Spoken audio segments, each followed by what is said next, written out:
রহমতুল্লাহি ওয়া বারাকাতুহু। বিসমিল্লাহির রহমানির রহিম।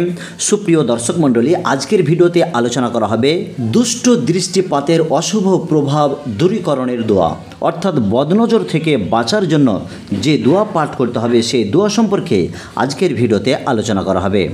ইসলামে বদনজর বলতে বোঝায় কারো প্রতি ঈর্ষা বা বিদ্বেষ নিয়ে তাকানো, যা সে ব্যক্তির ক্ষতি করতে পারে।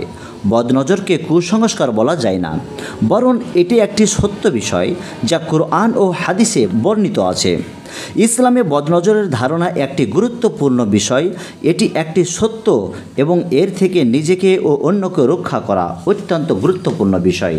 আব্দুল্লাহ বিন আব্বাস হতে বর্ণিত আছে, রাসূলুল্লাহ সাল্লাল্লাহু আলাইহি ওয়াসাল্লাম হাসান ও হুসাইন রাদিয়াল্লাহু তাআলা আনহুয়ের জন্য খারাপ দৃষ্টিপাতের কুনজরের প্রভাব হতে মুক্তির জন্য দোয়া করতেন ও বলতেন, ইব্রাহিম আলাইহিস সালাম, ইসমাঈল ও ইসহাক আলাইহিস সালামের জন্য এই দোয়া দিয়ে মুক্তি কামনা করতেন।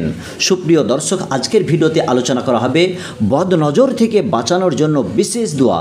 বদনজর থেকে আপনি কিভাবে নিজে বাঁচবেন বা অন্যকে বাঁচাবেন, বা আপনার ফ্যামিলির লোকজনকে বা আপনার সংসারের বা পরিবারের লোকজনকে বাঁচাবেন, আজকে সেই ভিডিও সম্পর্কে আলোচনা করা হবে। অত্যন্ত গুরুত্বপূর্ণ।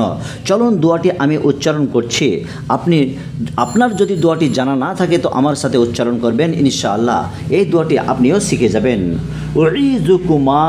উঈযুকুমা বিকালিমাতিল্লাহি তাম্মাতি মিন কুল্লি শাইতানিন ওয়া হাম্মাতিন ও মিন কুল্লি আইনিন লাম্মাতিন। আরও একবার, উঈযুকুমা বিকালিমাতিল্লাহি তাম্মাতি মিন কুল্লি শাইতানিন ওয়া হাম্মাতিন ও মিন কুল্লি আইনিন লাম্মাতিন। অর্থ, আমি তোমাদের জন্য আল্লাহর পরিপূর্ণ বাক্যসমূহের দ্বারা আশ্রয় প্রার্থনা করছি প্রত্যেক শয়তান, কষ্টদায়ক প্রাণী ও অশুভ দৃষ্টিপাত হতে। সুপ্রিয় দর্শক মণ্ডলী, অত্যন্ত গুরুত্বপূর্ণ এই দোয়াটি। অবশ্যই আপনারা এই দোয়াটি জানাটা অপরিহার্য। বাড়িতে অনেকেই হয়তো আছে, ছোট থেকে বড় পর্যন্ত সকলের জন্য এই দোয়াটি।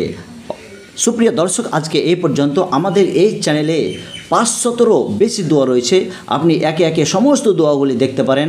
আজকে এই পর্যন্ত। আগামীকাল আবারও একটি নতুন ভিডিও নিয়ে উপস্থিত হয়ে থাকব। ততক্ষণ আপনি আমাদের এই ভিডিওগুলি দেখতে থাকুন। আসসালামু আলাইকুম ওয়া রাহমাতুল্লাহি ওয়া বারাকাতুহু।